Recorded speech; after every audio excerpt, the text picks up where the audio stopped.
Dreamland, one of the most iconic landmarks and centrepieces in the seaside town of Margate.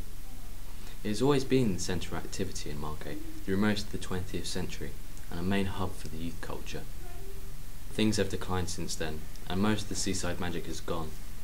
When the park closed in 2006, it looked like it would never open again. In this short film, I'll be looking into Dreamland's rich and exciting past, and why it deteriorated in recent years. So what did happen to Dreamland, and is there any hope of bringing it back to its former glory?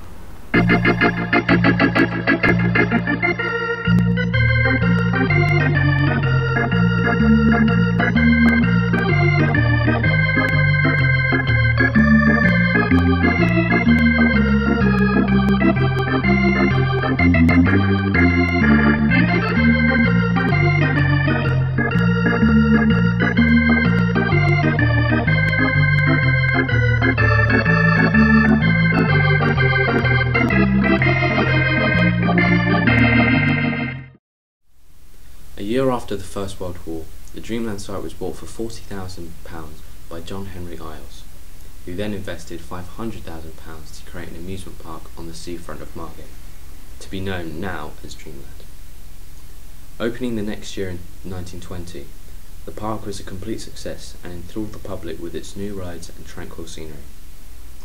Since then, it has attracted hundreds of thousands of visitors and captivated them with excitement, energy and enjoyment for friends and families on their holidays. Even though it went through many evolutions and changes, it was on top for a majority of the 20th century, even during the dark war years of the 1940s, and peaked exceptionally well in the 1960s and 70s, with a main birth of youth culture and a place for the modern rockers. It attracted a lot of people. Weekends, the car park would be mainly full of coaches. The women, I know shorter skirts were coming in a little bit, but again, typical the 50s, 60s look.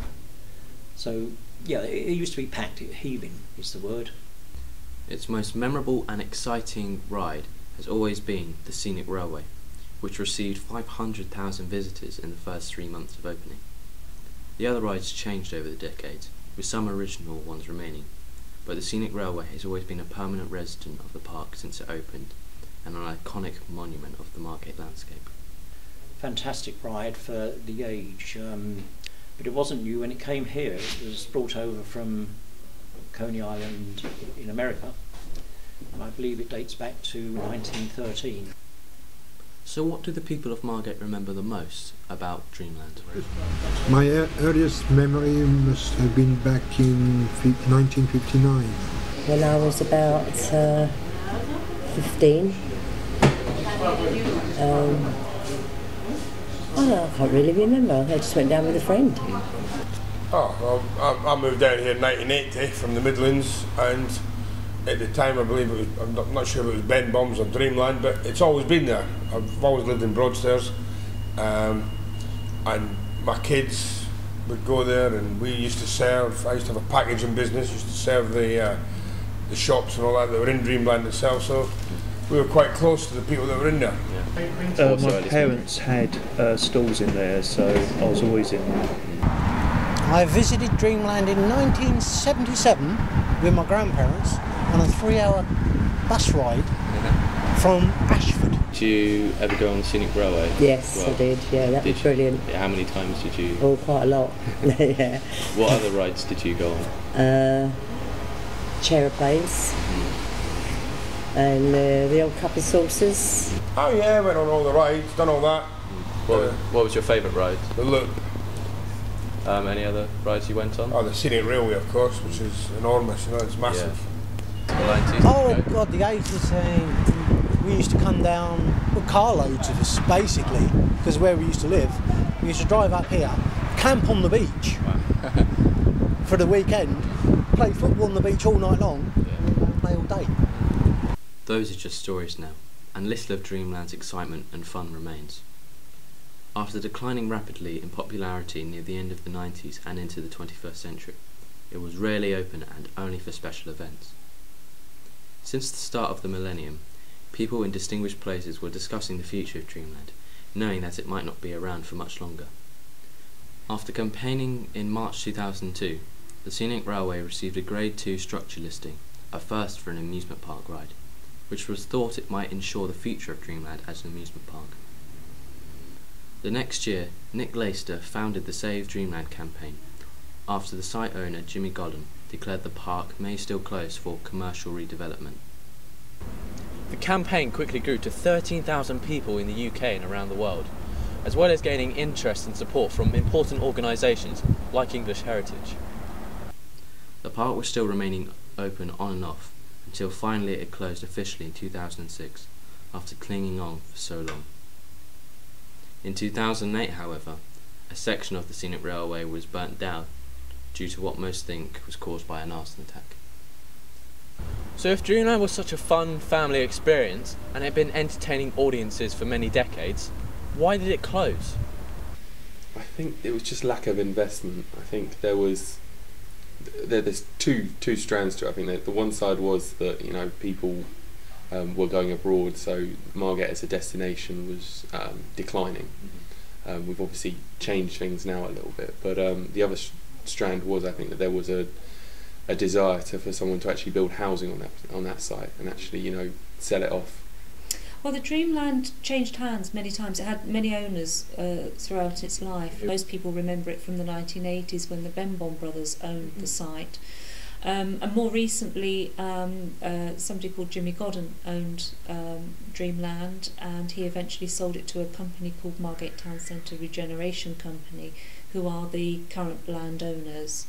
It was operating successfully up until Margate Town Centre Regeneration Company took over the site.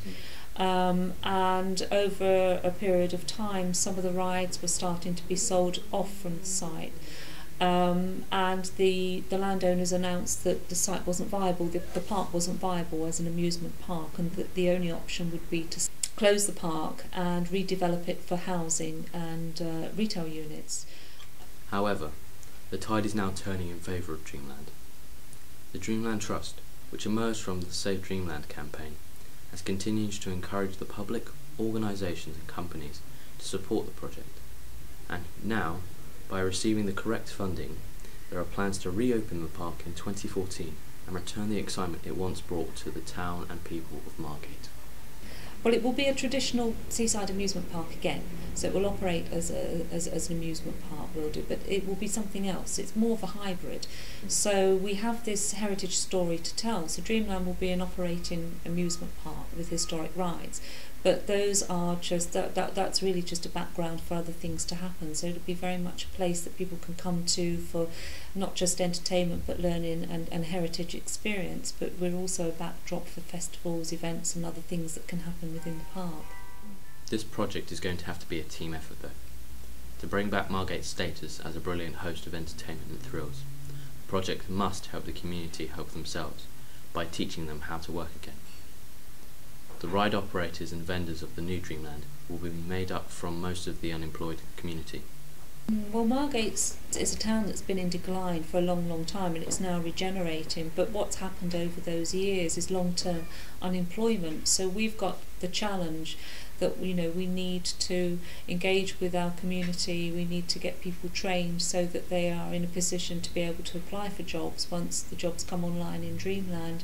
You know, we're running at twice the unemployment rate for the rest of the country, and I mean, and especially Kent. And so, you know, to actually have something coming into the area that's going to help employment and give people jobs, absolutely brilliant.